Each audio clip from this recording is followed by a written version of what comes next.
Hi, I'm Jessica, Hi, I'm Shion. and we're introducing our podcast to all the girls who have moved before. We're two Nigerian girls who moved to London, and we've come together to have conversations with women who've moved from point A to point B. Whether that's a new country, career, friendship, or marriage, any big life event, we're here to talk about it. Hello, everyone. Welcome to episode 5 of the TATG podcast to all the girls who have moved before. Today we have a very, very special guest, Ife, and I would like her to introduce herself. So, Ife, can you tell us who you are? My name is Ife, like she said. I don't know how to introduce myself, guys, but I'm Ife, and I'm here to share my story, I guess. That's very succinct. But yes, pretty much she said I it. can say something, yes. I was saying before we press play on the recording that we all went to Covenant University together. So we all went to uni together. So I guess like we know each other in some way, shape, or form. Mhm. And That's not what actually, you if you said, think by about the way. it, okay, what I said was, if we used to be friends once upon a time, but life got in the way. Life was life, and that was what I said. But Jessica then said I was a fanza, but call it fanzine, call it No. remembering. I was just saying what I wanted to say. Fair. So, Ife, can you tell us, were you friends with Sean? Just Yes. clear the air. Jessica, yes.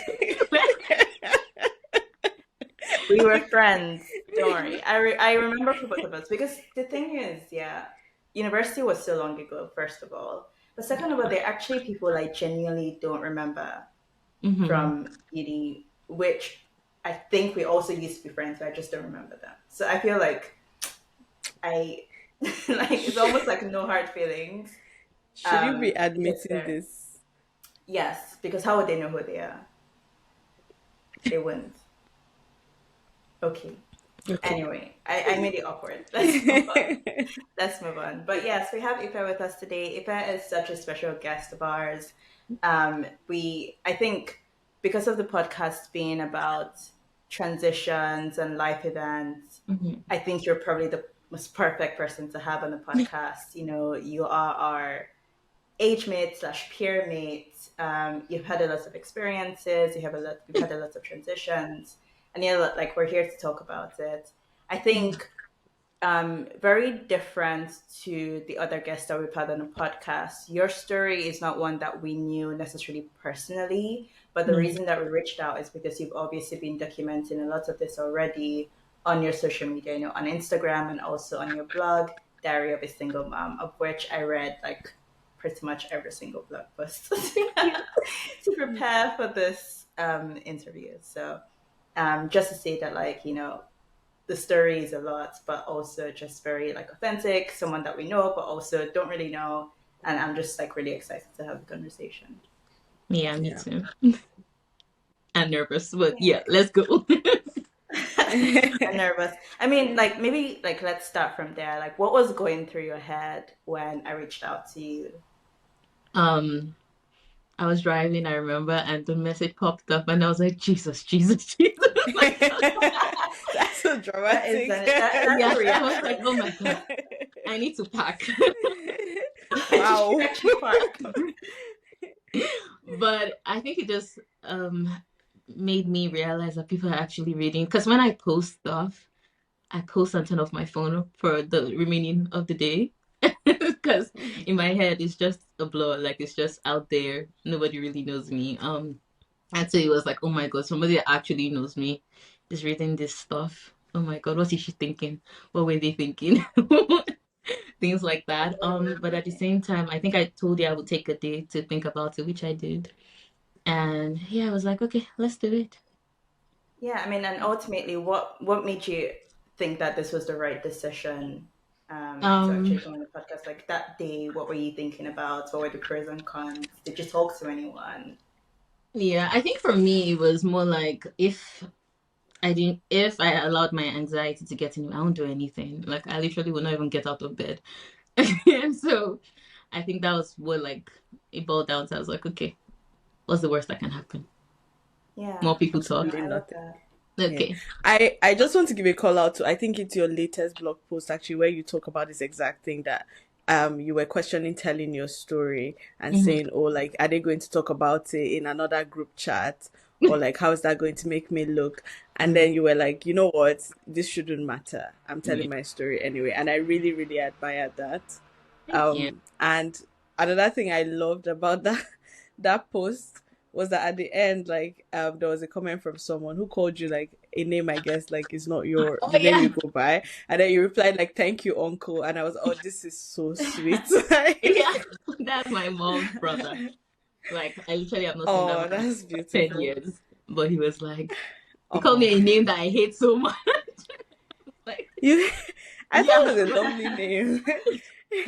No, he used to say that when I was younger, and I was like, stop it, stop it, stop it. And so he intentionally did that. But yeah, it was, I didn't reply him for days because I didn't know that he had read it. And I was so nervous to reply him. But I was like, you know what?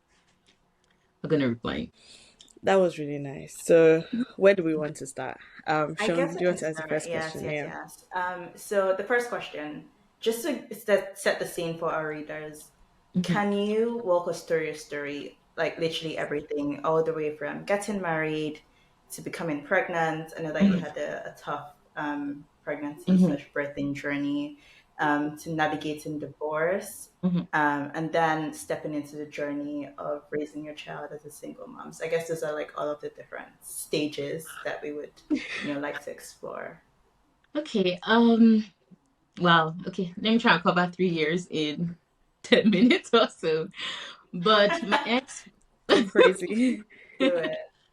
my ex was my childhood friend. So I knew him all my life. We grew up together. But he is older than me. So it was like, he was like a big brother at first. Like just follow them. So when he was, when we started dating, it kind of wasn't planned. We had this joke when we were younger that if when we're ready to get married, we don't find anybody we want to marry, we're going to just marry each other and wing it. Like whatever happens, happens.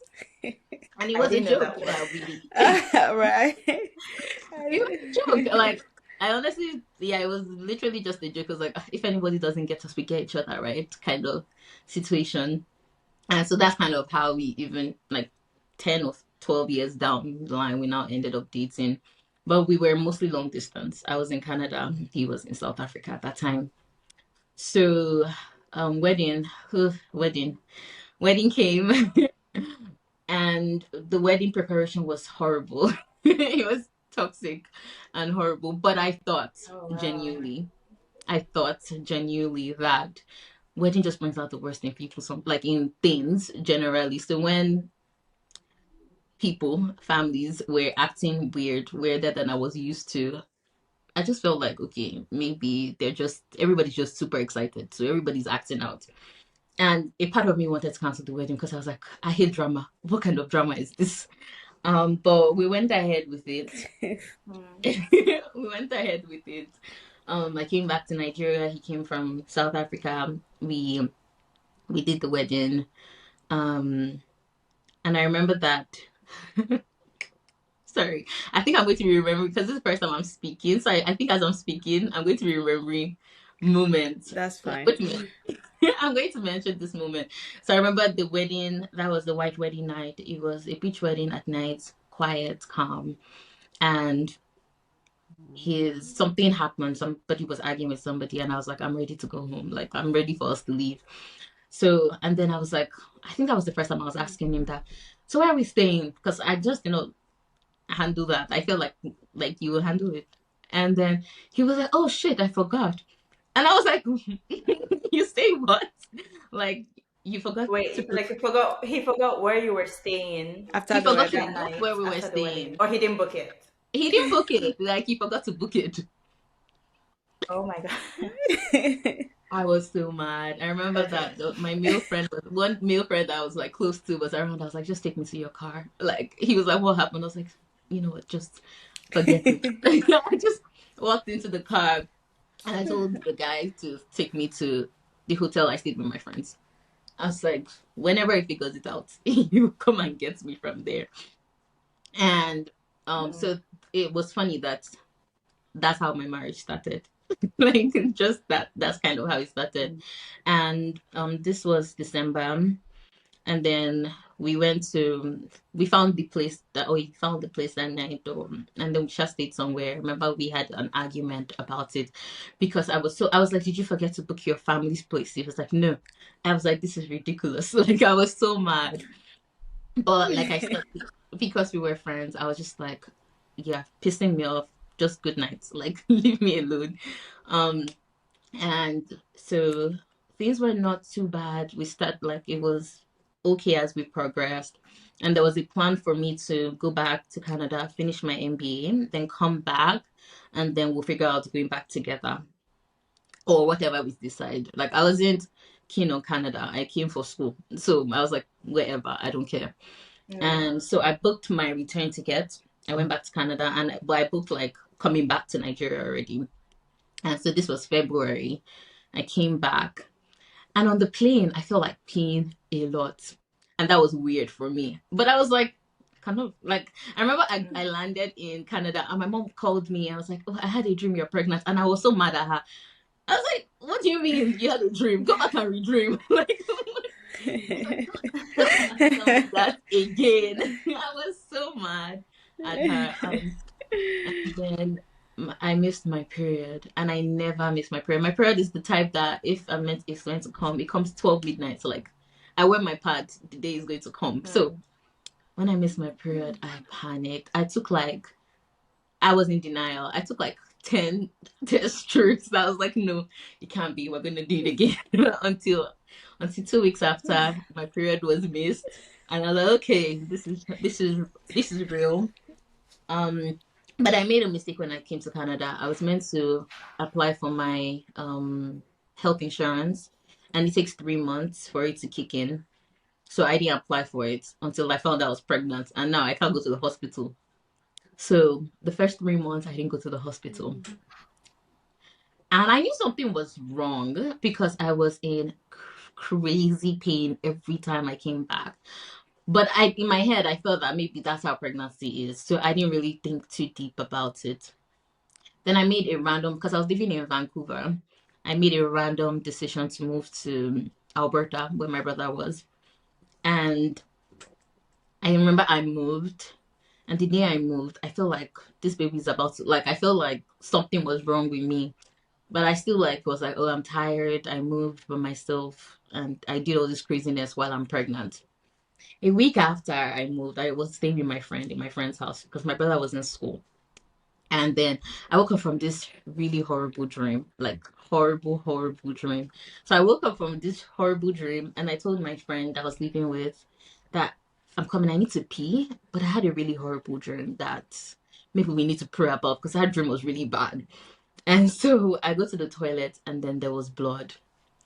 And I was like, I remember I screamed her name.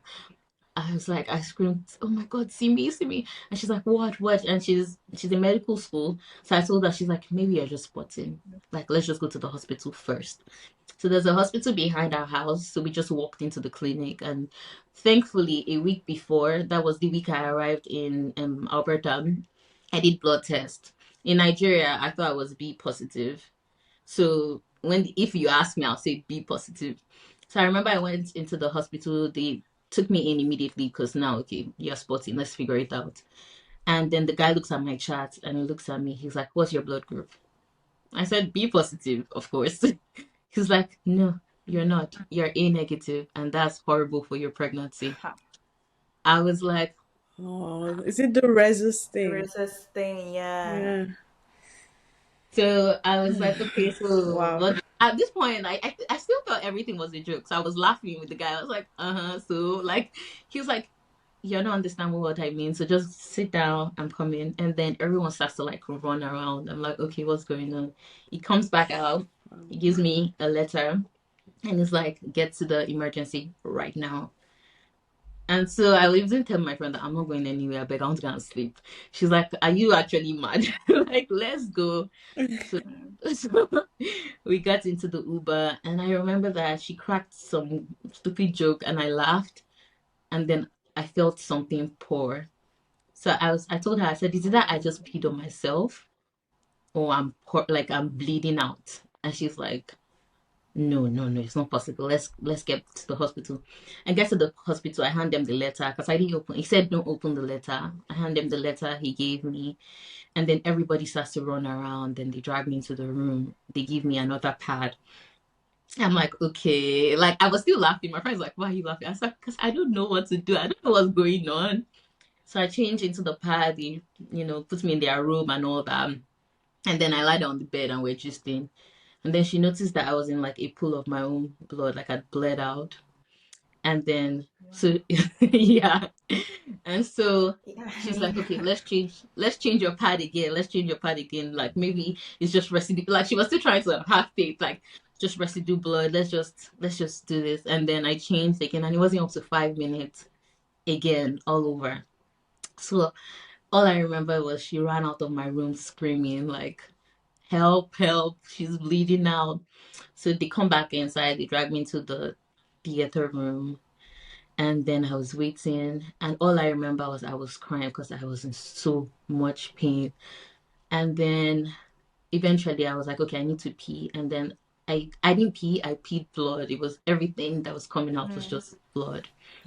And then they came back into the doctor came back and then told me, "Oh, I have horrible news for you." It's like, your placenta tore. You've lost 40% already. Your baby's coming down. Do you want to wait here for it to happen, or do you want to go home? Because she's definitely coming, like your baby's definitely coming so down. as in you're at this point you're having a miscarriage, Yes, and exactly. how long has your pregnancy been at this point? 3 months. Three This was months. me, Wow. so 3 months. So I was like, I just want to go home. That was what I said. I was like, I want to go home. Wow. And so I go home. My parents, of course, they're like, "Let's pray." I was like, "I'm not in the mood." I'm like, my dad is like sending me Valid. like books to like boost my faith. I'm like, I'm not in the mood for this. So I remember I came back and I just slept. And then when I woke up, I think I now had the strength. So I prayed. I was like, "Lord, I didn't ask for this child. In fact, I was not ready. So since you decided to give it to me, like, yeah, you have to just figure it out one way or the other." And so that's kind of how my pregnancy thing went. I bled the whole pregnancy. I became anemic, so I had to take IVs literally 5 hours almost every week to sustain. I couldn't eat, nothing stayed down because of it. My baby swallowed a lot of blood. Because like my whole there were like sacks of, I think they said 4 sacks of blood. I lost 10 kgs at that time because nothing Wow. stayed down. As like I would be throwing up and bleeding out at the same time. I remember one day I was just on the floor and I was trying to get up and I fell because I was too weak.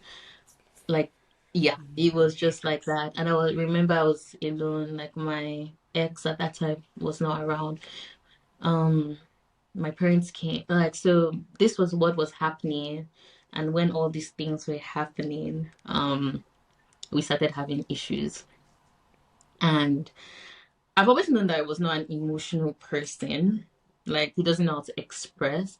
But during that period, I feel like if you had seen me literally die, because they told me that two things are going to happen. Either both of us don't make it or my child doesn't make it. But yeah, this is a 50-50% chance kind of situation. The way she was positioned was like pressing on my chest.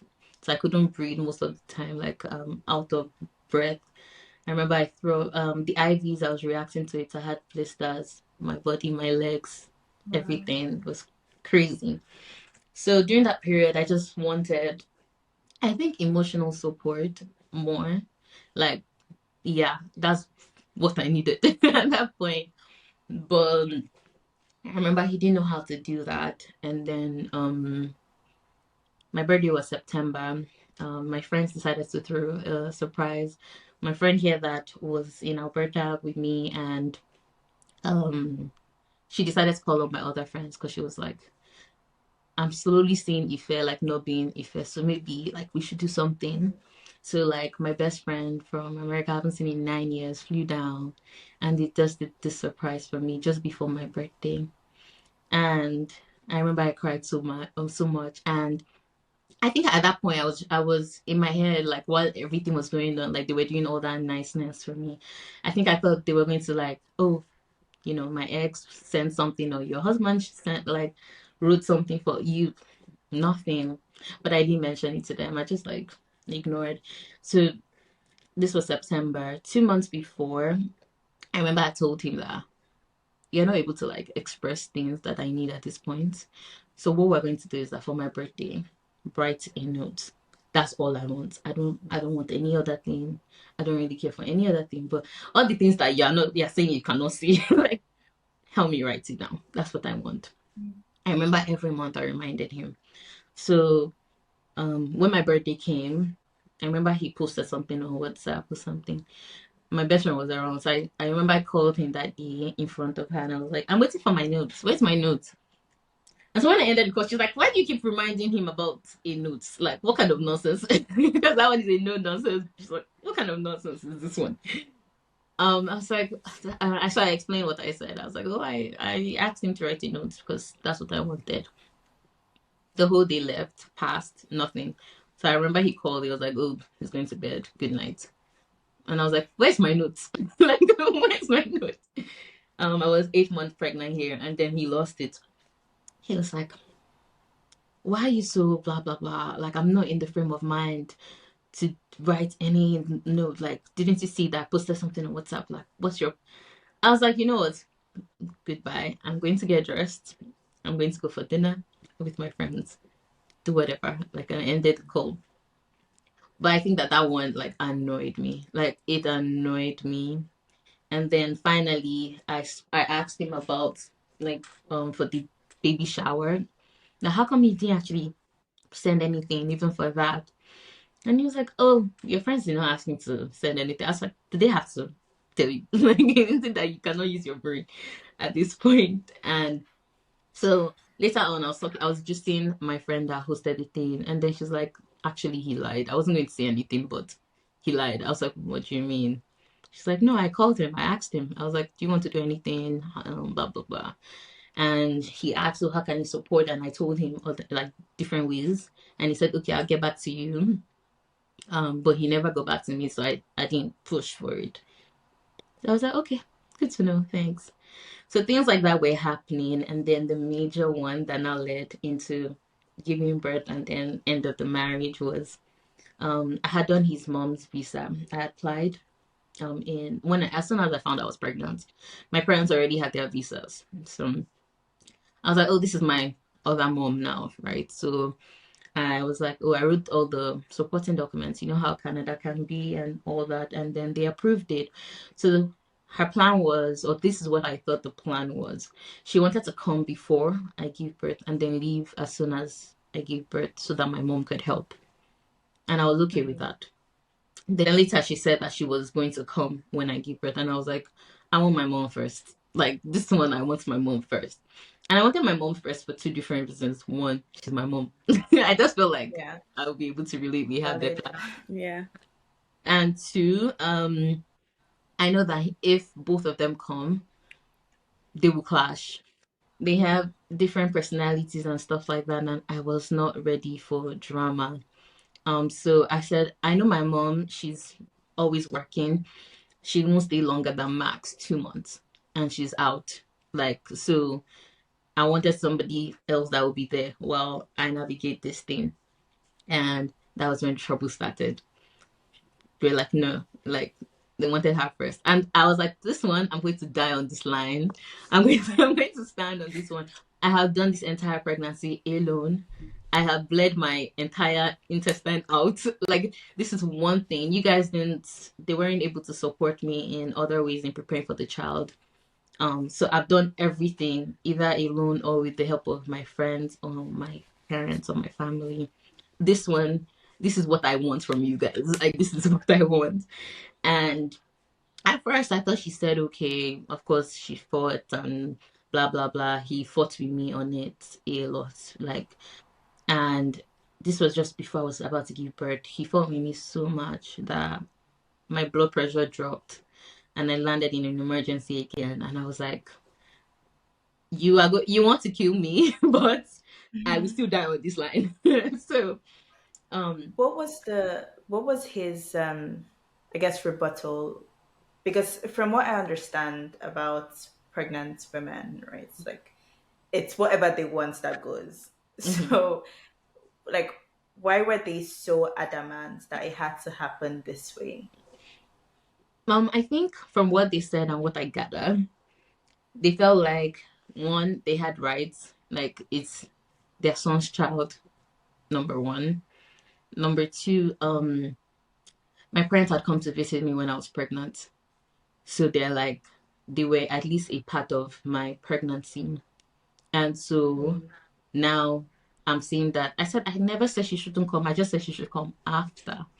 But he didn't Mm. believe in the whole he used to say things like, you're just using this pregnancy as a because my mom would be like, can you just leave her, please? Like, not with like the danger of her pregnancy. Let her just give birth first before you fight with her. And he felt like we were using that as an excuse.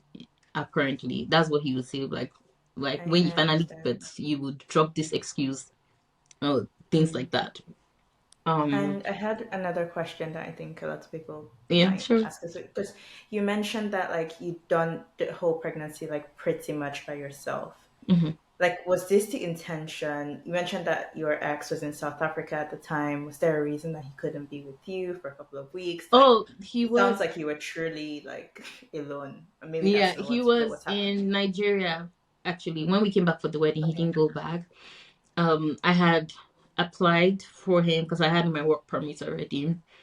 So I had applied for him and all that. For some weird reason, every other person's one came out except his own. So at that time, that was the reason. Thankfully, sorry, thankfully, but at that time, that was the reason. He couldn't be physically here. Gotcha. Um, yeah. So And obviously, like you weren't necessarily willing to go back to no, Nigeria not for with all that the period, right? craziness that was already happening. Complications and yes. Yeah. And then I was also not. I was instructed because I was seeing three specialists every week. So I couldn't Mm. even miss that. Yeah, I was literally the guinea pig of the of the hospital. Um, Wow. Okay. yeah. So I got a call. I was meant to be due on the October 29th, but October 21st, I get a call from the hospital. They went through my chat.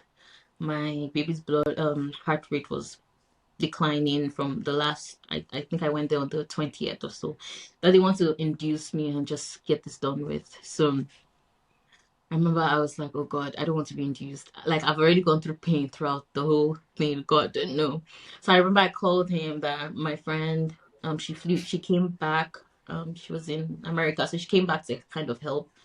That she said she was going to do the home induction, like try to do it naturally. We're going to try and drink or do whatever.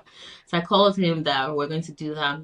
I don't know why I expected that every maybe 1 hour or so he would check up on like how far are you good? What's up? What's going on?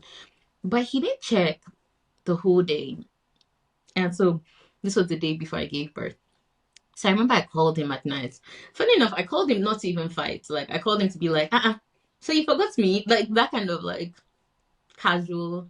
So I think that's what I said. I was like, so you cannot call somebody throughout the day. And then he was like, what's your problem? I'm so busy with work and with this and with that. And that's your excuse. I was like, I remember I said, not today, Satan. I was like, not today, Satan. And I ended the call. I was like, nope. Uh-uh. I've already thrown up my guts. I'm not about to have an argument with you. And that was the last thing that we said to each other before I went to delivery. I went the Wow. next day, got induced. The induction was horrible. It was horrible. They had to do like they said my baby's heart rate was really dropping, so they had to do the manual like whatever induction. Oh, Um and so I got induced. I said as soon as I got induced, they said I should go home. It's not going to work until 24 hours. I was like, no, I can feel the contraction. Like they didn't believe me. They sent me home. And I was actually already in labor, but they didn't, for some weird reason, believe me. So eventually, I came back without even asking them. I just came back, and then they checked, and they're like, "Oh, actually, you're inactive. Like it's already 3 centimeters dilated." And I asked for epidural. They said, I think they actually thought I was messing. Maybe I was not in pain because they're like, "Oh, they're busy with other people." I was like, wow. okay. I said, what else can you give me? And they're like, oh, we can give you some laughing gas to help. I was like, okay, bring it. Said, oh, we can't find the mask. I said, pick one. Are you guys messing with So me right now? interesting. And then I was like, okay, what else? They're like, muffin, but we can't give you because so I didn't take any painkillers, nothing. Before the epidural was ready, I was already 9 centimeters dilated. So I already Mm. went to labor and I had my baby like that by myself. Like the doctor did not even get in before I had my baby. Um, they had to like then she came in when my baby was already coming out and realized my water had not even broken. So she had to like manually break the water again with Wow. hand. And because I of course did it without that, I tore like crazy. Like I tore the way Mm. through. And so this was what I was coming from. At that time I didn't know that because my placenta had torn, they didn't remove all the placenta. Mm. So they left forgot placenta inside of me. I'm sorry, Um like, is it the incompetence of the doctor? I've never heard of I think It I this actually don't know level of if happens, but incompetence I don't even know before. if they felt because I'm a black woman. Maybe yeah, like that You have to I, think that, right? I can tolerate pain. And they like the crazy part is that when they were stitching me back up, they didn't wait for the area to numb. So like every single needle, Oh my I was God. Yeah. I was shivering. My friend was like, she's shivering. They're like, we're almost done. Oh, we're almost done. Like we're almost done. And so this was the intense pain I was coming from. And so they ran tests because they were all shocked that we both survived, right? And yeah, so I came back from home from that pain, everything, and I decided to test my ex. Now this is where everything began. And so I came home and I don't know what I was thinking. I just wanted to see how much he cared about us and like me and the child. So I call him and I'm like, oh, they gave us formulas from the hospital, but I want to buy like it's going to finish by tomorrow. But I need to order a carton of formulas. It's formula that ended my marriage. So I want to buy a carton of formulas. And then he was like, if I gave my mom the money I had with me, so no. I was like, I don't care. You're going to go call her and ask her and tell her that we need to buy this um for the child. He's like, okay, I'll ask her. So the next day, he didn't get back to me. So I called him. I was like, the formula, they came to check us from the hospital, so they brought two more bottles. I was like, they came today, they gave me two more bottles, but she's not going to survive on two more bottles. I'd already ordered the formula. Like now, in case he ever watches this, yeah, I already ordered the formula. But I just wanted to see what would happen, I think. And so um I call him and I ask him, and then he's like, oh, I asked her. And I was like, and? It's like, she said no. I was like, what do you mean that she said no? Said, that she said, since, since you decided that you wanted your mom to come first, then your mom should get the formulas. And so I was like, you're joking. Like, I thought that fight was done and dusted. Like, I thought we ended that. He was like, no, that we don't have anything to give you. So I said, okay. You have a question. I can see your face. No, I don't No, even have I'm a. I trying feel not like I to have a interrupt reaction, you. Like, but yeah, yes, we don't want to I interrupt. really Like, don't want to interrupt you. I have let's get so the many story questions, but done, yeah. and Oh, okay. we'll ask our questions if because there are lots here, right? so um so I said okay, because when I'm really mad, I'm quiet. So I was like, okay, sure. So I ended the call. And then I found out, scratch that. My dad called me and was like, I got invited to a party at your in-laws' house, that they're throwing a party for your child's delivery. And I told them I'm not going because what? Like, I'm not going. I was like, who called you? Because I didn't even know about any party. So he said my ex called him. I was like, okay. He's like, but we're going to act like you don't know. I was like, sure. So I was waiting for him to bring it up with me. Day 2, day 3, nothing. So on the third day, also 2 days before her naming, I called him. I was like, um, what are we going to do for our naming? How are we going to plan this, connect here, and blah blah blah. And then he was like, oh, by the way, we're having a party. We're throwing a party. So I said, you're throwing a party for the child. He was like, yes. I was like, okay. I still acted calm that day. I was quiet. Then the night before the naming, I called him. I was like, you know what? I can't be quiet again. I've tried to be quiet to see if by now, like, somebody would have advised you guys somewhere, somehow. But don't you think it's crazy that I told you that this girl doesn't have milk to drink and you're throwing a party? And then he's like, why are you so selfish, Ife? I was like, I don't understand. Said, first you said that my mom shouldn't come first.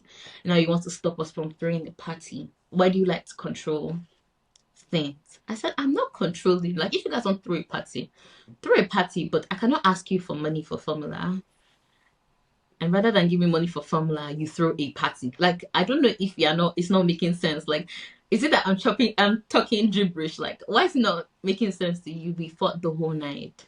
I remember my mom was like, Ife, you just gave birth. You shouldn't be stressing yourself this much.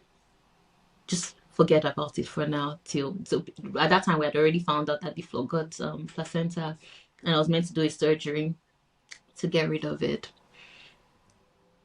So I smiled through it. I smiled through the naming so that nobody knows what's going on. I saw that they did canopies at their house and different things, and I was mad. And all of them were forming like entitlement to the child, and I was like, I think at that time I started resentment that started brewing. I didn't know. Now I know. It was all I knew was that I felt numb. Like I just did not care. Like I didn't care if I spoke to. I didn't just care. But now I realized that I was just resentment was building up, and so that's kind of what started everything.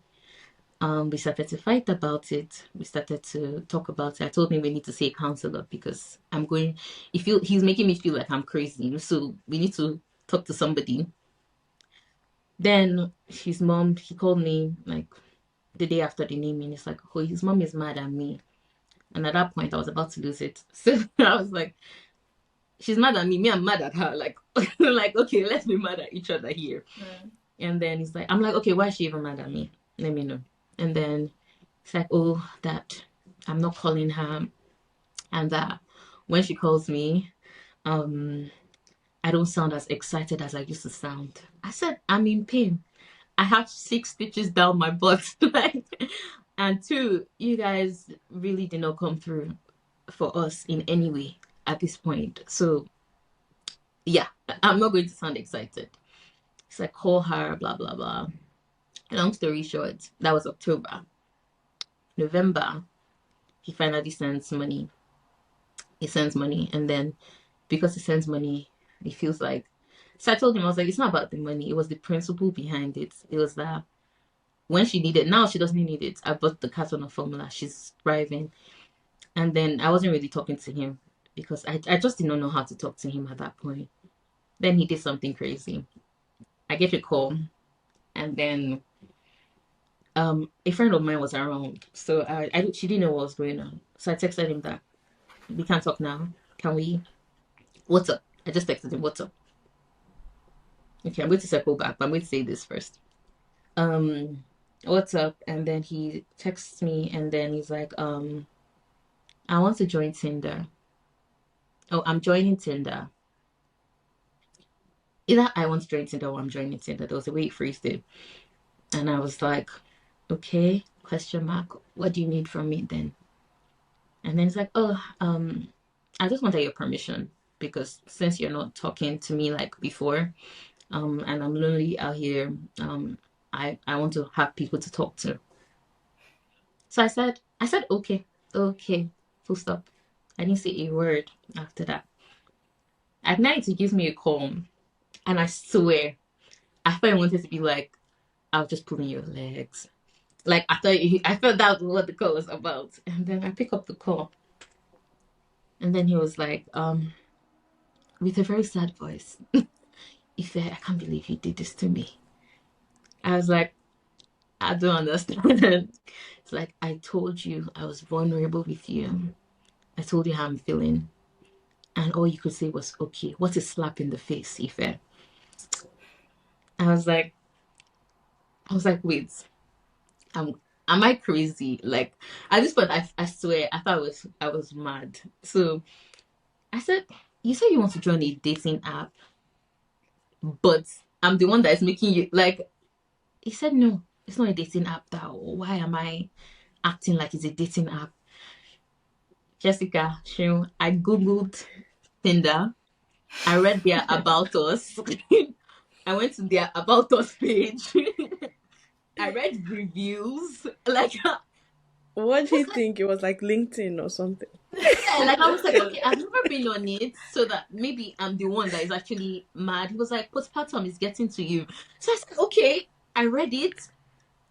And then at this point, I'd not told anybody. My best friend, nobody knew what was happening.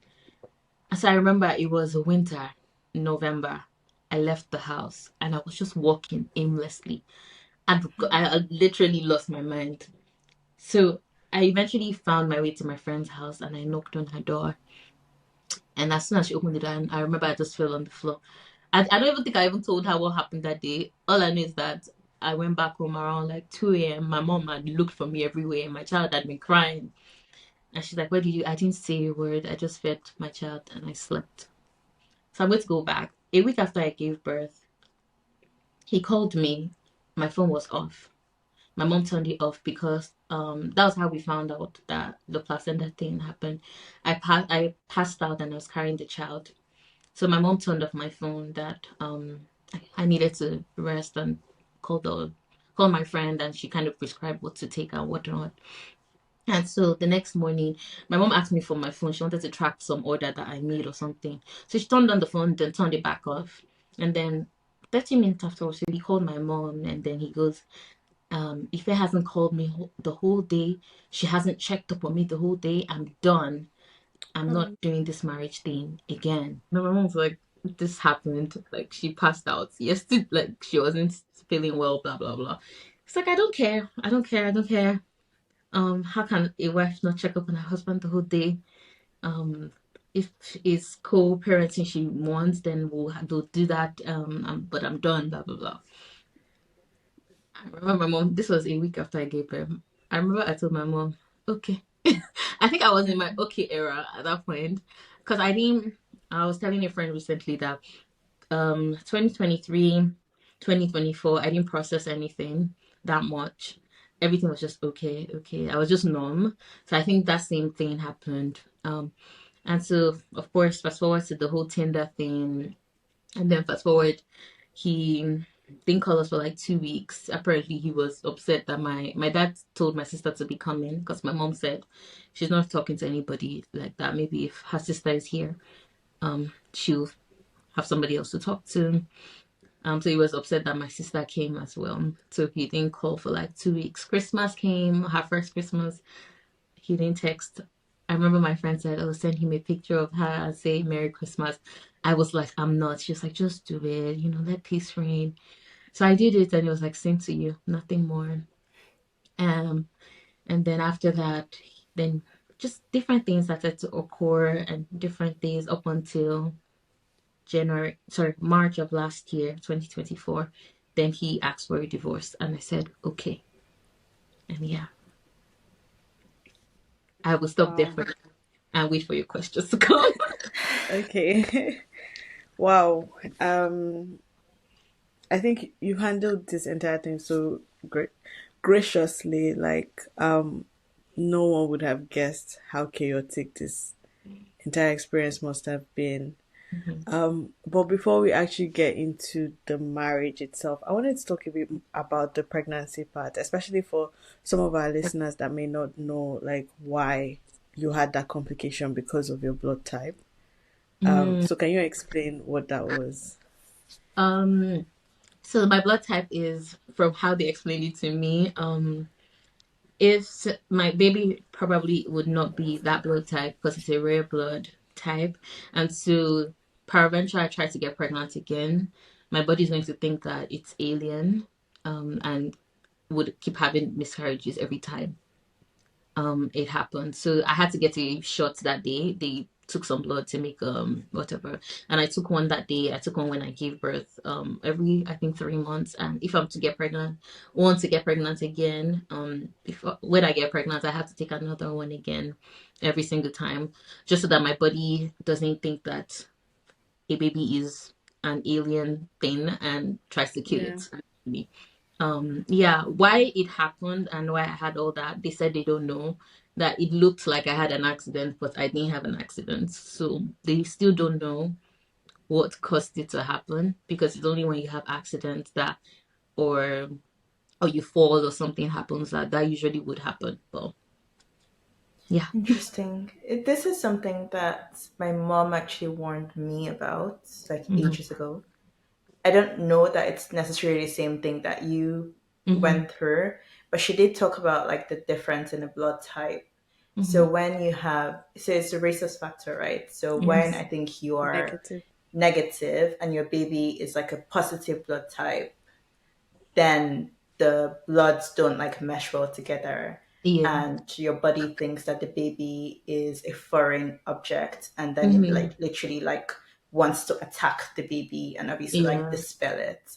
And Hmm. so with that shot, then like I don't know what the But yeah, miracle of the it shot apparently puts does, a but covering around the baby, I'll cover it. like Mhm. a covering around the So cells and things like that, to like that mirrors like you guys are the same blood for that period.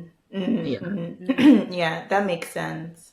I guess this is something you would have found out early enough if you had had that health insurance to have gone in. But Mm, there's no real, like, no one knows if the It other things sounds would have like happened or not.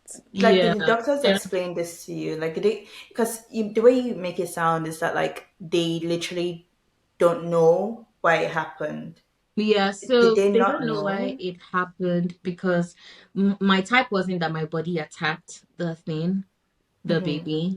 It was just like, it looked like, from what they said, like I had an accident or hit something that induced labor, and so placenta started tearing, because that's what happens Hmm. at Yeah. labor, up I until you see. now give birth. So they asked me all those questions. Did you get harassed, abused? Nothing. Yeah. Wow. Wow. Well, your baby is a miracle, man. Like a Yeah. living miracle. Literally. That is. Did you name your baby based on like your experience giving birth to? Because I know that like with Yoruba people, right? It's like you have the Oriki name and it's all Oh about, yeah. I don't I know. I named that Ebun Olua, which is gift of God. So kind of, yeah, like that. I know my dad did to the whole. My dad went crazy on names. He named that Every Olua, which is the wonder of God.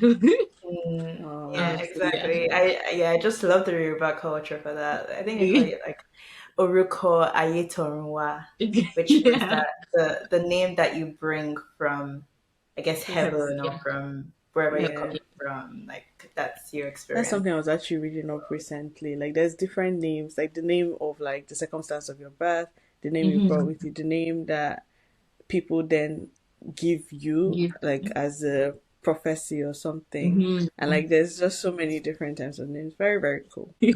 I don't think my culture has any of that. Yeah, But I mean, I you might have be like your wrong, house name, right?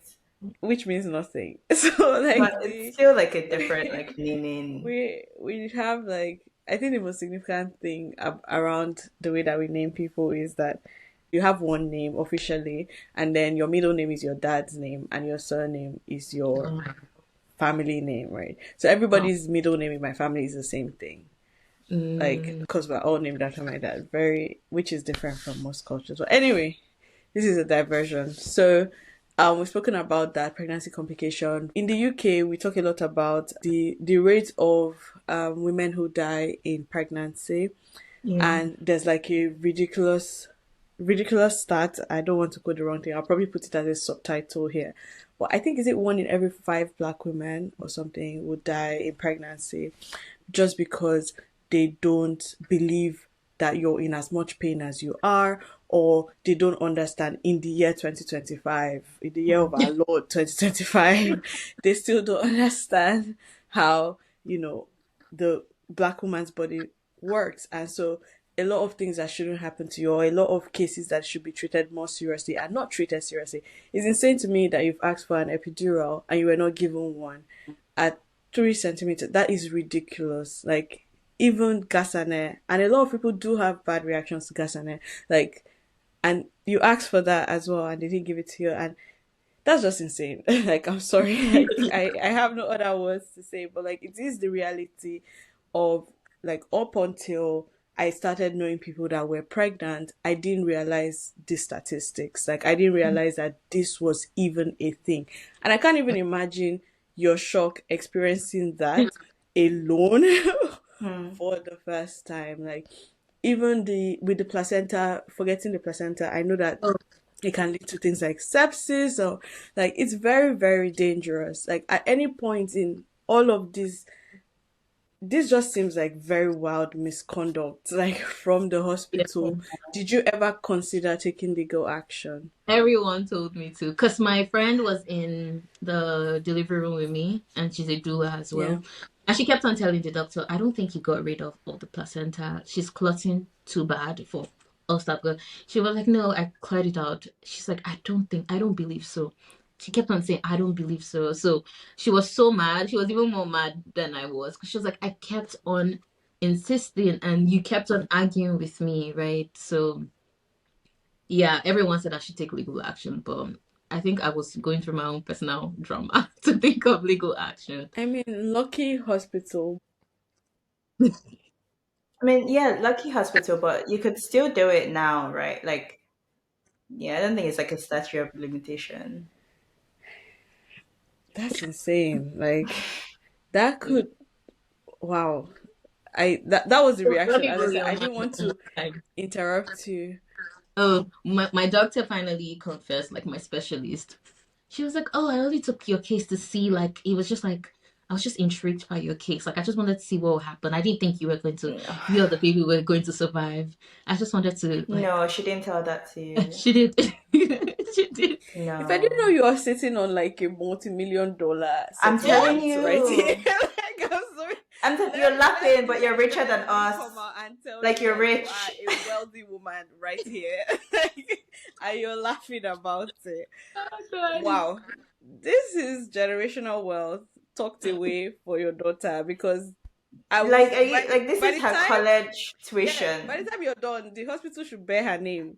Like Yeah. that should be the new name of the hospital. 'Cause Oh, God. what? I know. I know you know Ife, but I would just say like to really, really consider Yeah. like I feel like even if you took the case like pro bono, Mm-hmm. like to one of these lawyers that work for free, Mm-hmm. like chances that some of them will want to work on it because from what you're saying, like it's just red flag, like it's just so glaring to me. And I feel like it is to you, but like I can also understand that this might be something that you want to tuck away and like just, not Yeah. necessarily Maybe I'll uproot think all of about these it and then so go I can buy through. that house I want to buy. Yes, please. I heard houses in So Canada are expensive, Oh, so yeah. please. expensive. Yeah. I do Um, want to say though that like shout out to your friend. I don't know if yes. it's the same friend It's that the same got through friend. through all of this. 'Cause it's the same friend. Yeah. I because in this podcast as well, we talk a lot about friendships and Hmm. the power of them.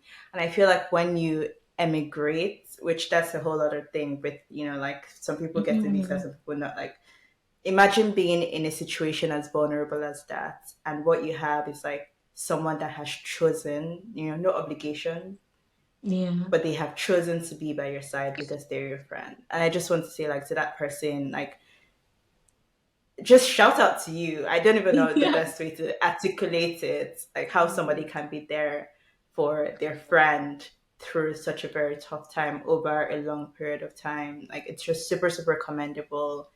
And we need more people like that. Oh yeah, definitely. 100%. I mean, she's an OG. Like, and the Beautiful. way that everything happened, the fact that even the first time that you knew about a complication was when you went to see your friend, and she happened to live close to a hospital. Like everything was just, I guess, God's Alan. timing. Like everything was, working really well for you and for your baby. Again, like what a miracle child. I think this is like an amazing, well, scary and other things, but Beth's story, like 10 over 10. It's the kind of thing that you remind her for the rest of her life. Like, um, but yeah, so moving on from the pregnancy, then one thing I mean, while you were speaking, what I wanted to understand is that throughout like all of these complications, it didn't seem like you had a steady line of communication. I know that you guys were doing long distance, but was there a steady like line of communication open? Like, were you speaking every day? Did you have times that you and your ex would like speak? Yeah, we were talking every day. Okay. But for instance, I would want to do video call more often because I can't see you. And he's like, there was sometimes excuses why that couldn't happen. But speaking every day, yeah, sometimes longer than others, sometimes very quick, bye, goodbye. This, yeah, yeah.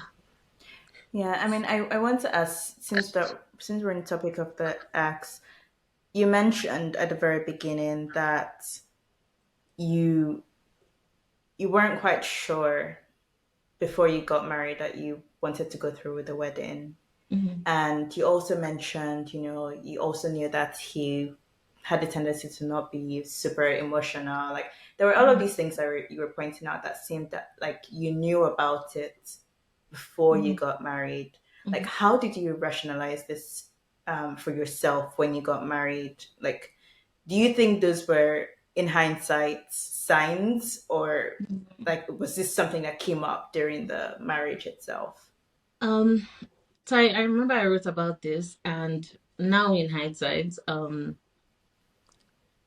I knew it wasn't an emotional. I think I didn't 100% was honest with myself as per the kind of person I am. So for somebody else that doesn't really care about emotional stuff, it might work for them. They might be okay together, right? But me, I'm an emotional squishy teddy bear.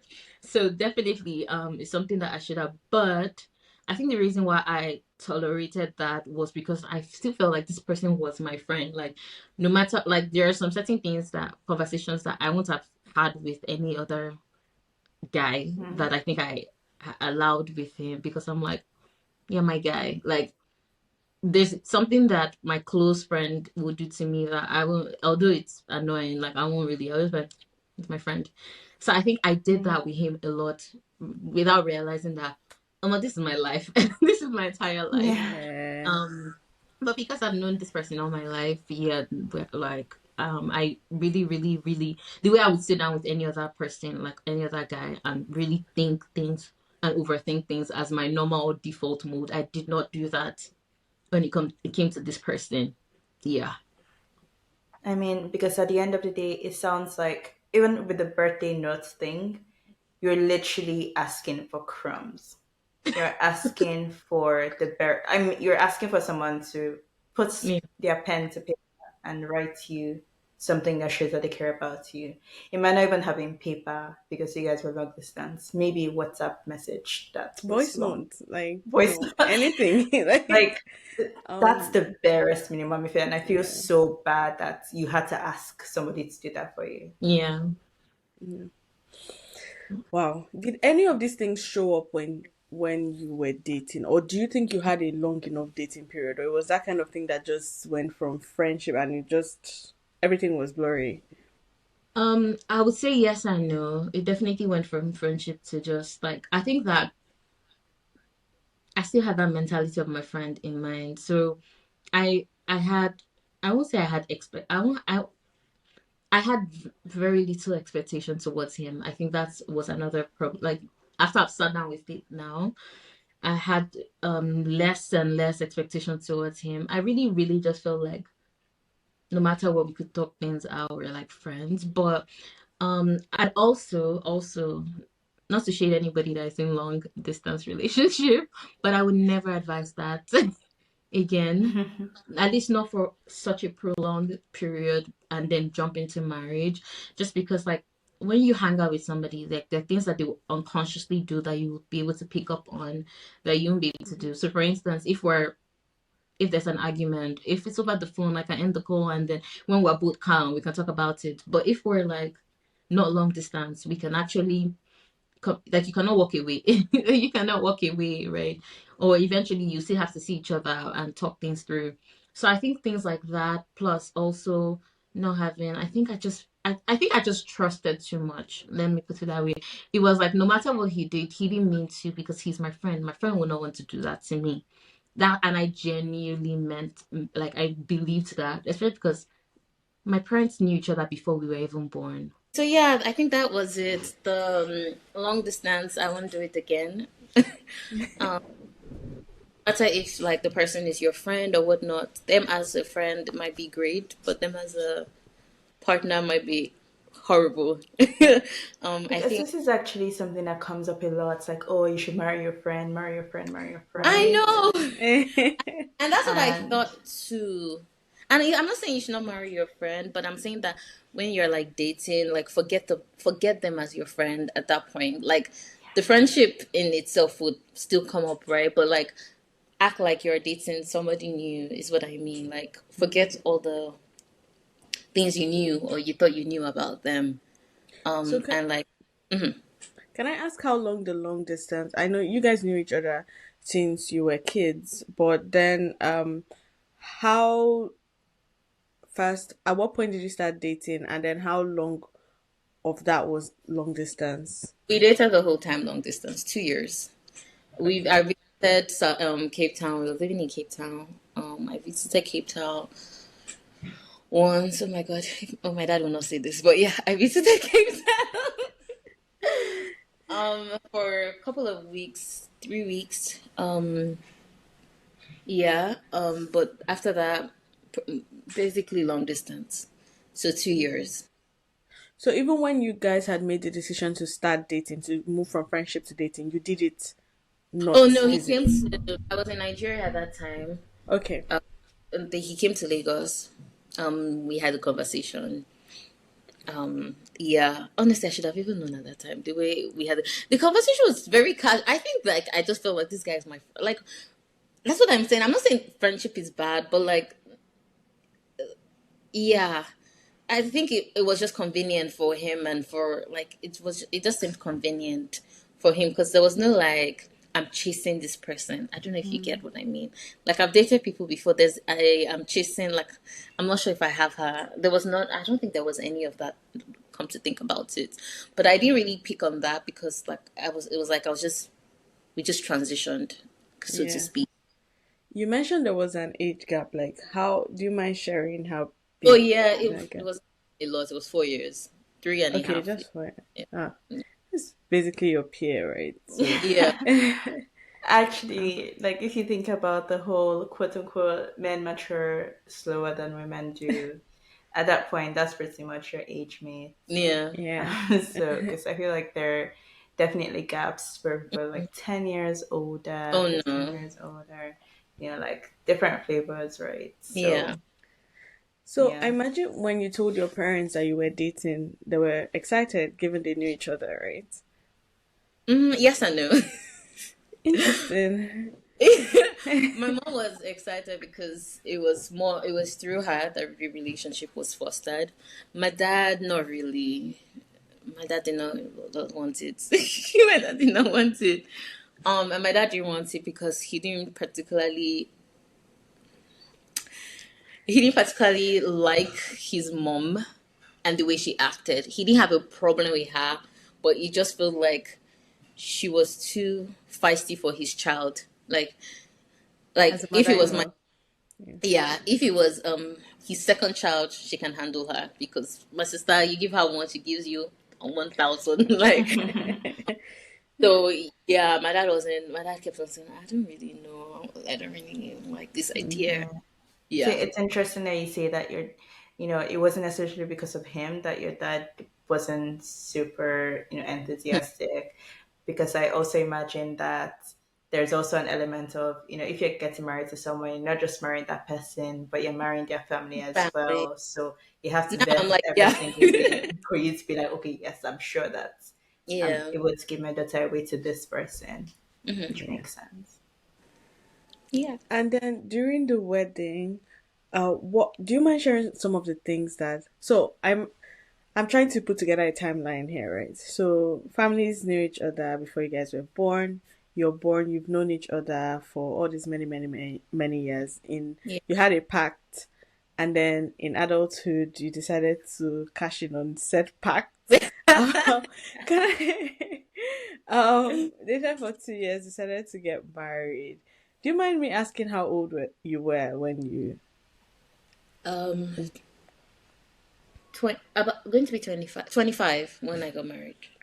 okay, so you started dating at 23 Yeah. and then decided to get married at 25. The marriage was it a conversation or was it a surprise proposal? Because that's something we Oh my spoke God. about. Yeah. Oh, I can't believe we're going this deep, but let's go. um, Mind you, we had the conversation when I went to Cape Town. Um, but the conversation the conversation happened because something had happened. And we're just like, okay, I think he was like, if I think we should just like start to like plan towards that. He was ready and he was ready and we just decided to have the conversation. So I thought in my head from what conversations that had been had and some of the jokes between me and some of the member of his family that I'm actually okay with or I was cool with, we thought that we're going to do like a surprise. He was going to do like a surprise.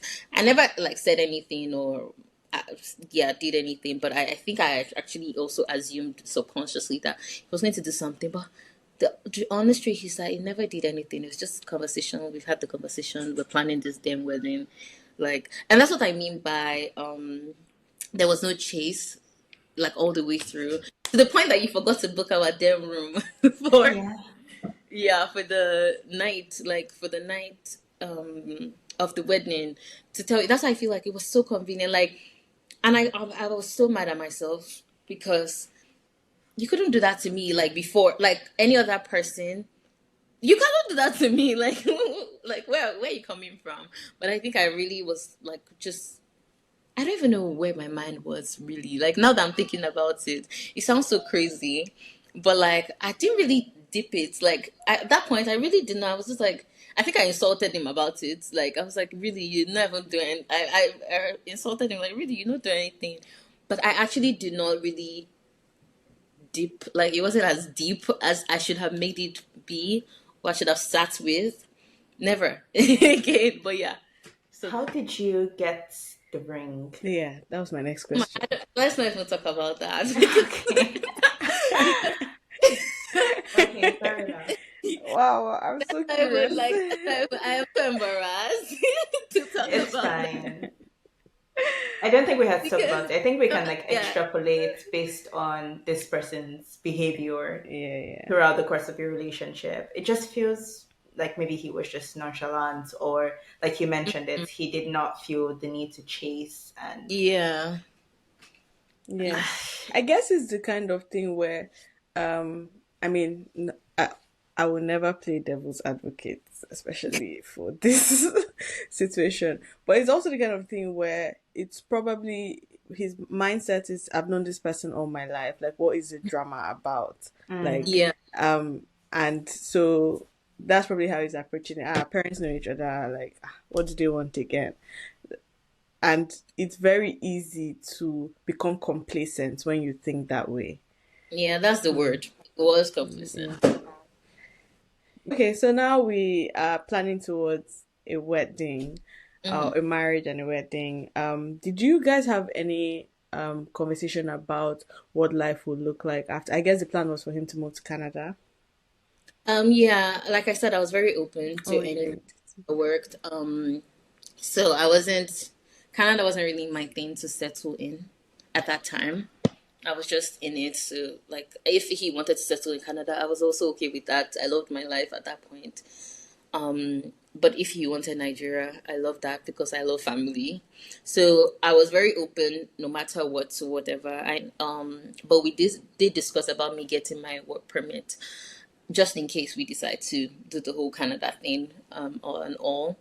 But at the same, and he was going to come for a bit if he found something that he wanted to do. Like, he was an architect, or is, I don't know what he's doing now, but it was an architect and all that. So there were those conversations, but like I said, I was very open as well. So I was like, okay, whatever. Like, if you like Canada and you want to stay, great. If you say we should go back to Nigeria, okay, I'm cool with that too. Is there a reason why you guys got married before you decided on the where? At that point, I think he was also trying to move back from SA and do his business, like at that time, in, or do his career again in Nigeria. But he was also still open to Canada. So I think he was more like, well, we're going to go to Canada and see what happens and try to figure out what. So I think that we didn't, it wasn't such, especially because I was open to like moving, and my own school and stuff was still going on, and with the whole work permit still going on, it was like, okay, at least for now, let's do Canada. If I decide, are you okay with us moving back? I'm like, yeah. So those conversations we had, and it felt, honestly, it felt so much simpler than now that I'm thinking about it. And I want to ask a very interesting question. Have you watched Gone Girl? no. No. Okay. So in Gone Girl, there's like this notion of like the cool girl, or Hmm. maybe you've seen it on social. I don't know. But there's this notion of the cool girl who she's so easygoing. She loves life. She's so open to anything. She's like go. And the opposite of this is like a girl that always is almost like a nag. Like she would Mm. say, I want my proposal and I want it by this Yeah. time. Right. Was there any part of you, it sounds like you didn't care, but was there any part of you that cared, but you were playing to, it's hard to explain, but like this I get, cool girl stereotype? Yeah. I guess what you mean, but the truth is that I think I was like, how do I put this in a word that makes sense? I'm very easygoing when it comes to most things of life. Like, I'm not fussy about. I can tell that from the pregnancy, the way that Oh, you explained it. oh yeah. Like, so maybe somebody else would have like cried. Like no, that's not me. Even when they're delivering bad news to me, I laugh first Mm. because that's my like coping mechanism. So a lot of things, like, so for instance, I wasn't one. You know how, like, as a girl, you have how you want your dress to be and how, like, to get married. I did not have that. I remember that they asked me what to wear, and I randomly wrote on Instagram. I saw something. I was like, "What about this?" Like, that was it for me. So it wasn't like I was trying to, like, a lot of things. I don't have things. You know how people have that one thing they really like to shop for or something. I don't have those things. I'm very like simple. I forgot my makeup in Nigeria 2023 when I got married. I have still forgotten to buy makeup till today. Like, it's that bad, like, with a lot of things, except the things that I do care about, which are like family and things like that. Then I can put in more effort. So when you start to step into, like, that's why I went crazy when it came to my child. So things like that matter more to me than any other thing. I could get married in the living room and it wouldn't really matter to me. And I I guess I think what you're saying is like super valid, right? Like being a woman, there's multiple different ways that you can be a woman, and like all of Mhm. those are valid. We're all on Yeah. some parts of the spectrum. Hmm. And I think it then is the responsibility of the person that you're with to not take advantage of that. Yep. Yeah. Because I feel like if this is, who you are, you're easygoing, you care about very specific things, your That was family, before your shot. friends, your relation. Oh, that was before. Okay, fair. Now we're like good girl no they pay, so like wickedness forever. But like yes, yeah. I mean, it's great that you're that, or you were that kind of person. That's not who I am personally. I think personally, like there's just some things that like I do care about, like Mhm. which but because of the type of person you are, it then takes like a very special kind of person to not take advantage of that. Yeah. Right. And I feel like that's exactly what happened here, is that you were kind of taken Hmm. advantage of. Yeah. Yeah. No, now I know. Yeah.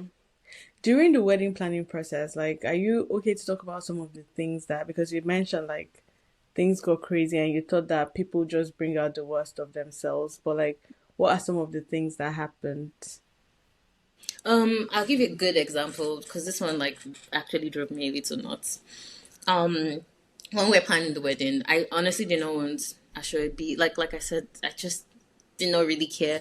I had my wedding on, like the white wedding on the beach. That's what I wanted at night. It started by 5, and like I just wanted everybody to sleep in. So, but my friends, a few of my friends that were flying from Canada wanted like a show be, and I was like, cool, if you guys want that. So they chose a color, and I remember I posted it on the group chat where his siblings and his cousins and things like that were, just so that everybody knows what's kind of going on. And then later I hear that his sister decided that that's the color she and their family, some people in the family, were going to wear. And so I was like, when I found out, I called his sister. She didn't give me the answer that I was expecting. So I called his mom. I was like, Mom, blah blah blah. This is the color that my friends are wearing already. Can you guys, like, what's going on? And I already said that like months before this time. And then she was like, nobody has monopoly over color, so huh? Like, and I think I was like, what you mean? In my head I was like, what do you mean? But at the same time I was trying to be respectful. So I just said, okay, ma, and I ended the call. Oh, like things like that. Or I wanted a beach wedding, but that did not mean that I didn't want to wear a dress. So he wanted to wear something very casual, and I was like, whatever you want to wear, because even me, whatever I'm wearing, I'm not. I want to be comfortable as well. So if you feel like that's going to be comfortable for you, but his mom was like, oh, since my son wants to wear that, how about you wear like a jumpsuit or like trousers, like so that you're not over outdress him, like certain things like that, I'm or sorry. I'm sorry. Can we just go back to that statement? Jessica, I think you need to bring your theory at this point. As, honestly, boy moms, like, okay. Anyway, she is worried that you, the bride at a wedding, will outdress her son, the groom. Like, let's all take a second to see. That is insane. And this is coming from someone that has daughters. yeah. Are any of the girls married? Yeah, one is married now. Oh, she wasn't married So then. that time. Okay. Okay, fine. Let's go on. Yeah, Yeah, so this things is like great. that, just like I sure be anything I one. really wanted was like a noon, like the Hmm. things that I actually were like, oh, I want to wear a dress. It was like attacked, or oh, I want this color from, like anything that, okay, it was like, I'm choosing this. It was like, how dare you choose it? Um, what about us? Like things like that. Yeah, I'm just going to put it like that to make Well, it. Wow. Like, You've gone through it. yes, indeed. To make it What a little what bit. ended up happening with their Shibi though? Did everybody end up in the same color? To be honest, I don't remember. I think I just Yeah, like from that. I honestly yeah. don't. Oh, but yeah, my mom is not like me. She's like can be feisty. So That's my mom, good. yeah, my mom definitely was like, yeah, she did a little bit so that they can get a little taste. So yeah. It's It's interesting that very in crazy. yeah, it's Sorry, just crazy. on that Like one, it's very crazy to me because for my own wedding, like I have monopoly over every single No, that's how person's it's meant to be. outfit. Like that's Like, how usually it what is. do you mean you're choosing your own color? As you're not even like, as you're the sister of the groom. What do you mean? Oh no. Like I I think Ashobi culture is very, very interesting. Like and I think it varies from family to family. hmm Because some people take it very, very seriously. There is families where aunties have their own color for them hmm and their friends and their people. So like I do understand that aspect, but like picking a color that your friend. But what typically happens is like, deep. Who called dibs on it first? Like who said this is Exactly. my color? And then the rest of you should go and find something else to wear.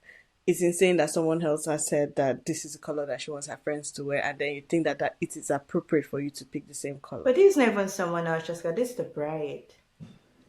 Yeah, Like, well, whoever called dibs on whatever. Like, she's it Yeah. doesn't indeed, matter if she's the one yeah. that's saying, "Sorry, my friend's already wearing this." Go and find another color. What do you mean?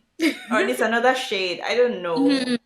No, a lot of craziness. You don't even like this. This is just like the simple ones, so that we don't. Yeah. Yeah, Yeah. okay, fair enough. I do see that. And through all this, I'm guessing he was defending his family. At that point, honestly speaking, although he was defending sometimes, like, um, we'll have conversations like you say your this was their favorite line. Both him and his mom at that time were the ones marrying you. You're not the one marrying us. And so we're not the ones that will change for you. Oh You have my god, to I'm That for sorry, I us. can't is listen to this. insane. Yeah. That's insane because even the entire point of Nigeria, I don't know about other cultures, like our traditional marriages are that the groom is coming to beg your family that Yes. can we please marry your daughter. That's the concept Yes. of bride price. That's the concept of the gift. That is the entire point of a traditional That's marriage. Igbeyawo. Like That's that traditional is Yoruba marriage. You're coming to carry your bride, and we're betting that you are man enough to marry our daughter. What do you mean? We are not changing for you. You're the one that's changing for. What do you mean? oh, I'm sorry, Faye, you went through it, and you I'm went through really, it. really So sorry that you had to go through like those horrible years. And I'm that's a happy family. that your daughter came out of it, and she's a blessing and she's a wonder. Indeed. But my God, I hope you're processing this somehow. Like you've gone through therapy. I'm serious. Yeah. Like what you're saying is not normal. It's not normal. I'm Like going to give you guys one more thing before you now ask your questions. I just Yes. remember when you said that, but what made me finally like out it and be like this is the end yeah, I was was going to. the last thing. Oh, okay, the last thing that I can't. It will take God, it will take Jesus to appear in flesh and be like, if um not about forgiving them, but if okay, allow them around you, or it will take God was the last time I spoke to him, which was like 8 9 months ago. I called. I said, okay, let's talk. Like we're adults. Like let's talk. Like let's talk from the beginning. How did we get here? Let's talk. And that conversation ended. I ended the conversation because he said, I assumed everything happened like I imagined it. And I feel like that was like the height for me. Like, you've already done me dirty. Don't now come and tell me that I'm crazy enough to like imagine that all these things that You happen, I you imagine. imagine him asking you if he can join Tinder. can't stop, Jessica. That's a low blow. I'm just, I need And to I said, understand. no, he said, I imagined that I asked him about the formula. I never asked him. I What? that he asked his mom. I assumed he asked his mom, and I assumed that that's what she said. He never said that. I added my friend to the call because, mind you, she came back home with me from the hospital, right? So she was right there. I added her to the call. He said that she's lying. I connived with everyone. I basically assumed it. My postpartum made me crazy enough to think it for myself, and that He was said I. that. Yeah, and so like I remember I said, you know what? I can see how crazy you are. Like I'm not the one that's crazy. Now I can see because I remember I said I will show you text messages. He was like, I don't care what you're reading. You imagined it, and then it made me remember that there was a time that we had this argument, but there was nobody else to like verify my side. Like Mm-hmm. he said I said something to somebody, and there was nobody else that could. And I was like, I don't think I said this thing. But he was like, no, you said. So I think I just apologized that I swear I did not say this thing. It was months later that apparently my mom knew about it some way, somehow. And I was like, oh, how did you know about that thing? Because I didn't tell you. She's like, no, the person that actually owns the juice told her. I was like, I knew I did not say anything. Like, that means, like, that's how I. So when that thing happened that day where he said, I assumed, I realized that there's so many other times probably that I've just apologized because I'm like, there was nobody else to like verify that I'm actually saying what I actually did say. But this time around, there were people. There were people because at the point I was like, like I know they said postpartum is real, and I experienced it like the whole period of time when all these things were happening. My mom had gone back. I had to be alone with a newborn. My daughter had gone into. I had to call an ambulance to come get her because reacted to her.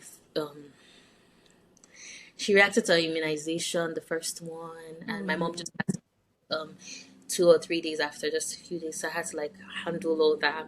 I remember it got to a point that I wasn't feeling physical pain for like a very long while. Like I would burn the day I knew I needed help. That's the day I burnt my tummy, like from cooking, and I felt nothing. Like I was looking at my skin peel and I couldn't feel the pain.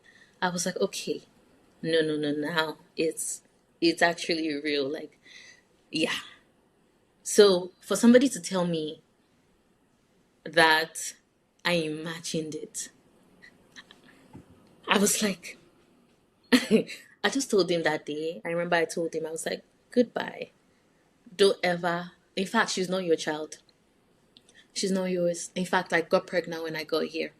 But don't look for us. Like, don't look for us. Don't come near me.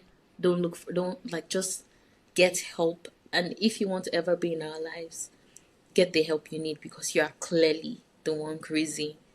And I remember I blocked him that day. And a couple of months after, I told my mom, my parents, I'm moving. I told he's the only person I really respected in his family that kind of like stood that this was wrong.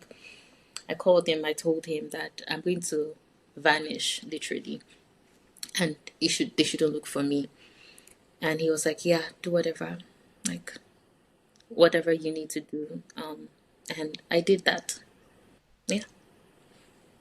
So, just to understand, like I know you've told us about the formula, and kind of how that led one thing led to another, and Mhm. ultimately the phone him saying you should have reached out to him when you were dealing with a newborn, postpartum, everything, and he cared more about that. Oh, my wife is not doting on me in this moment.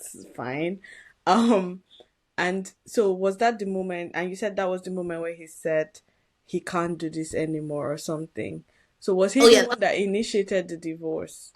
Eventually, yeah, he was the one that initiated the divorce, but that was not until I gave birth in October. That happened in March, and that happened. If he ever decides to comment on this, I'm going to say the truth why it happened. That happened because At that time, obviously, I'm the only one. I was thanks to my parents as well, financially supporting us in such an expensive country. um, and I had applied for her, what's it called, child benefit. And to be honest, I actually even forgot about the application because normally 2 weeks after they start sending the money in, and I hadn't. It had been February. It was February ending, and I realized that that month was so hard. Like, I was like, "Where is this money? Like, I need to find where I'm missing some money." So I finally remembered that they haven't paid this thing. So I like called them and was like, "What?" I emailed them, and then they give me a call. Then they can't go ahead with my file because stupid me. When after getting married, I included him in my taxes and things like that, so that when he comes, it would be easy for him to navigate through taxes and things like that. So they're like, "Oh, you added this person to your file, so we don't have information on him. It looked like he's here, but we know he's not here." And at that time, we were not even really speaking anymore. So they asked me like, "When last did you see this person?" At that time, it had been a year. So I said, "It's been a year." And to be honest, like things are not great. Like we don't talk, we don't whatever. And they're like, "Okay, we can take him off your file for now. If things ever do get better and he comes back, and then we can put him back on, or if you guys decide to work things out, so that we can process your thing." I was like, "Please go ahead, do it." But me, at that time, I was still forming transparency, so I called him to tell him, this and this and this happened, just in case it ever comes up in your application thing. This is what's happening, and this is what I have done. I've taken. At that time, I'd not even said yes. I was like, "Okay, I'm going to first speak." I don't even know why I was forming. I don't know. I don't know why I was forming understanding at that time. So I told him that, and then yeah, he lost the school on that. Said I'm sabotaging his life, and I care more about money than I care about my marriage, and my family too is supporting such a crazy thing, and we're all crazy. And because he just sent me an epistle that he's cutting, like he's not going to reach out, talk to me ever again, except to talk to his child, and blah blah blah. And then I'm fighting for divorce. You hear from my lawyers. Maybe he thought I wasn't going to say okay. I don't know what he thought, because later on that day we had a conversation. He said, his mom said, "My son asked you for divorce and you said okay." I said, "Oh." So I just said okay, full stop. That was all I said. Not a word more, nothing else. Yeah. Yeah. I want to talk a little bit about the aftermath of it, Yeah. right? So, all of this has happened and now you're starting to talk about it. Mm-hmm. What made you, or at least write about it? What made you start to write about it? What was the reaction from people? Was there anything that surprised you? Yeah. What made me? I needed.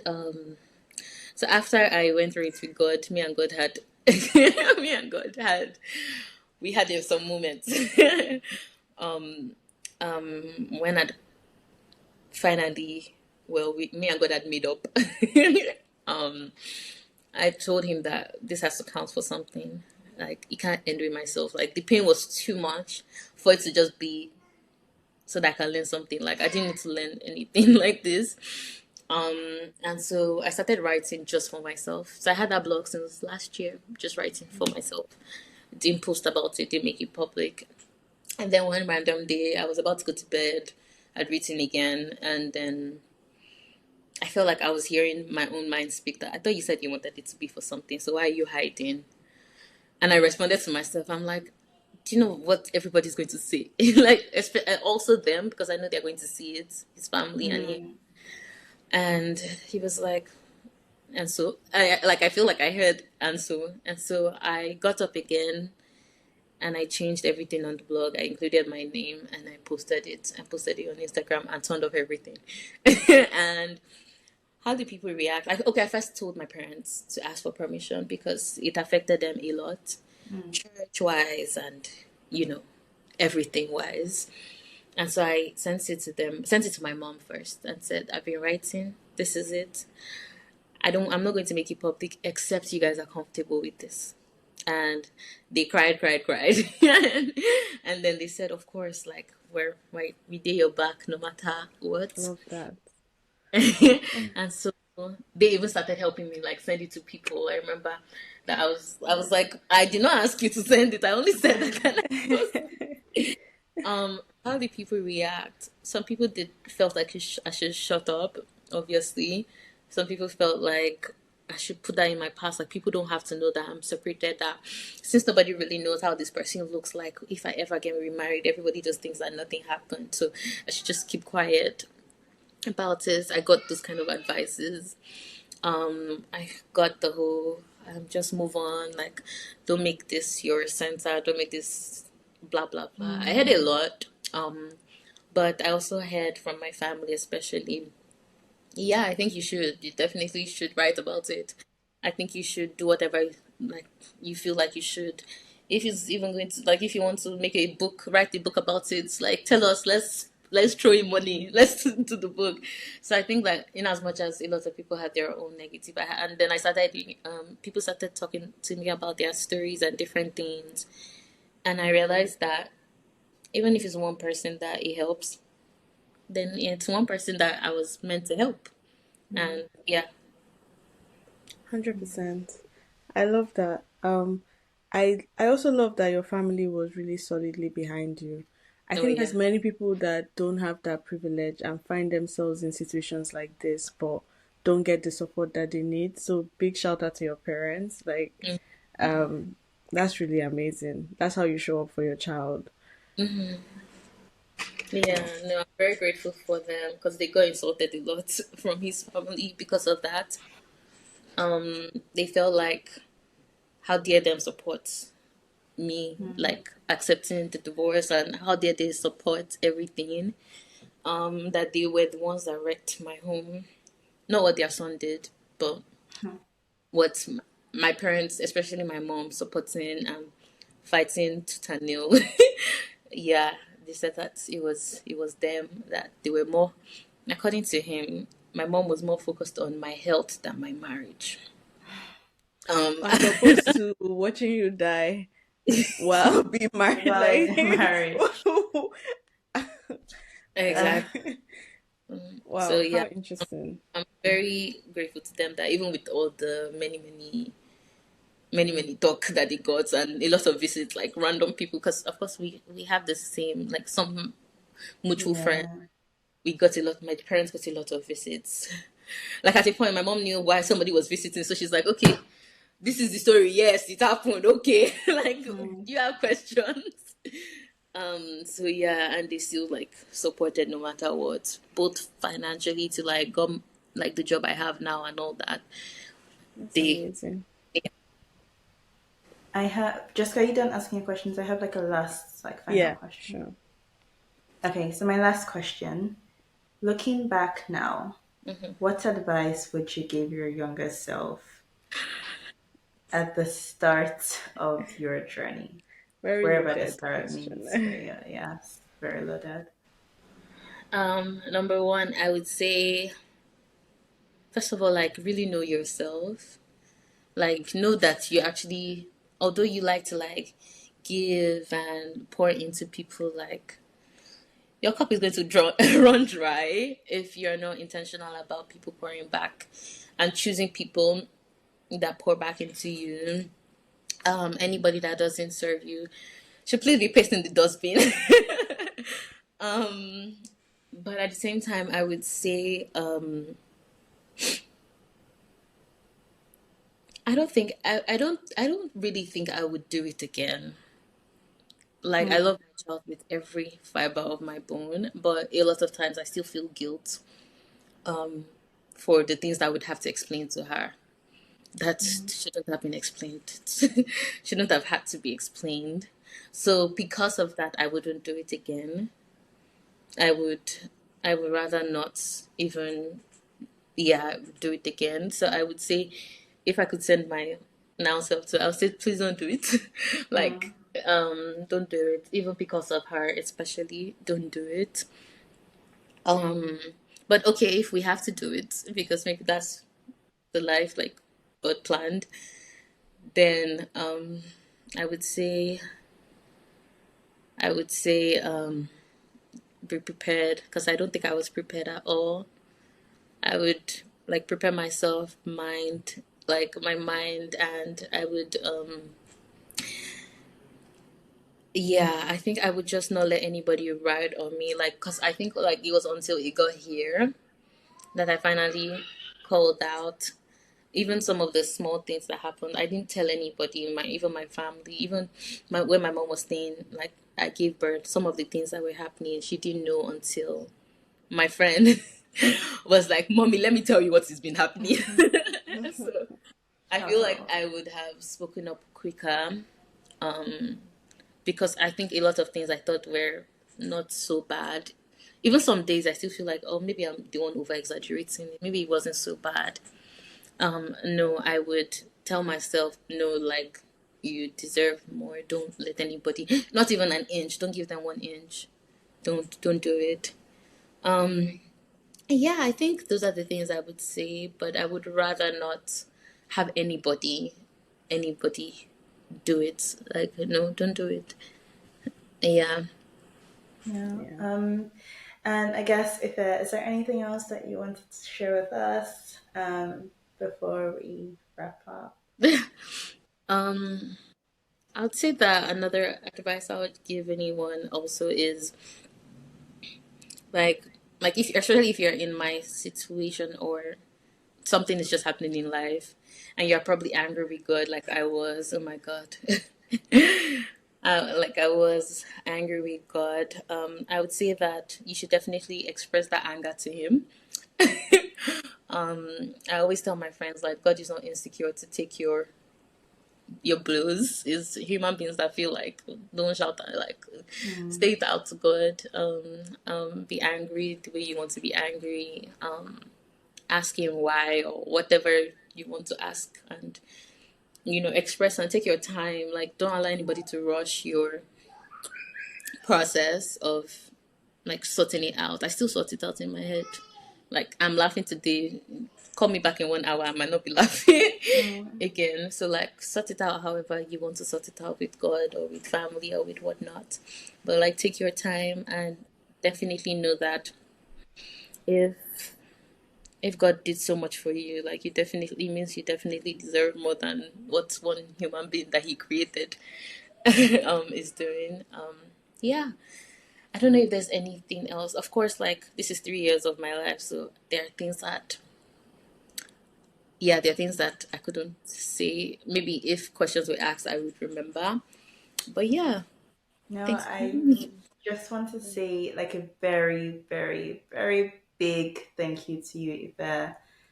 Like you've shared your story so beautifully, so graciously, like Jessica said, um, with such like thought and care, with the way you said, like even with the different actors that you brought into the story, like you treated them still like so respectfully in the way that you spoke about them. And I just want to thank you so much for sharing that story with us and obviously with our listeners as well. Thank you. Um, Yep. really I appreciate that. mean, 100% echo everything Sean said. The one thing I was going to ask was how you're navigating it, like the aftermath of all of this. You've spoken about talking to God, but like I'm not saying you should answer that. I want you to tell people where to find your blog because like they should go there Oh, and like find the Yes. answers. oh, So oh, thank you. I went to therapy. I did therapy for 4 months also while I yeah. was, so Yeah, that, yeah, but don't tell them here. Like tell them to read your blog. oh, read my blog. Read my blog. I'll send you I don't even know the name of like Should I say for you? It's diaryofasinglemum.blog. Yeah. yeah, that's it. Diary. So everyone go to diaryofasinglemum.blog and yeah, I really really like reading like all of your blog posts. They are very succinct. but they are very, like, they make you think a lot. Honestly, you've handled it so well. That's Yeah. nobody really plans for this type of thing to happen to them. Nobody plans for this type of life. But to think about the fact that you've just recollected the past 3 years, so many things have happened, so many moving pieces, so much trauma, so much chaos in that. But look at you, like, you're able to rise above it all. Even, and nobody's saying that it's perfect, and as you said, like, we don't know what happens, like, after you have this moment, but just the fact that you are not letting it drown you, you're being there, you're being a mom to your daughter. I think that's phenomenal stuff. Like, you're very, very inspirational, and I don't think anyone would be, again, back to that post where you're like, oh, like, people talking in group chats or whatever. I don't think anyone is going to be talking about it with anything negative to say. I've learned so much from it as well. Um, and yeah, I've also learned how to, what Sean said was right. Like, the way you're recollecting the story, honestly, you're treating everybody with respect. Like, I wouldn't, I don't know if I have, have it in me. I would have called everyone, like, you even ended with like, oh, like, someone that, one of God's children did this bad thing to you, but it's fine. I'm like, in my head, I'm like, the devil don't used to create.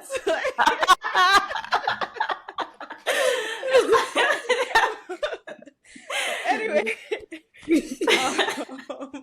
yeah, thank you. This was a really good conversation. Thank you. Okay. Thank you so much, Ife. And then just to wrap up the podcast, thank you so much for everyone who's listened to us. You can find us on Instagram at TATG Podcast. You can find us on YouTube as well, Spotify, Apple, anywhere you listen to your podcast, we're there. Don't forget to like, subscribe, comment, share with people, but also give us your feedback. If there's any conversations that you want us to have, if there's any questions that you have for Ife, she still wants to come back on the podcast, let us know, we'll ask Ife and then see if she wants to come back. Thank you guys so much for listening to us. Thank you. And we'll see you next week. Thank you so much. Well, on TikTok as well, by the way. But yeah. Oh, yeah. Thank you. Bye. So Bye.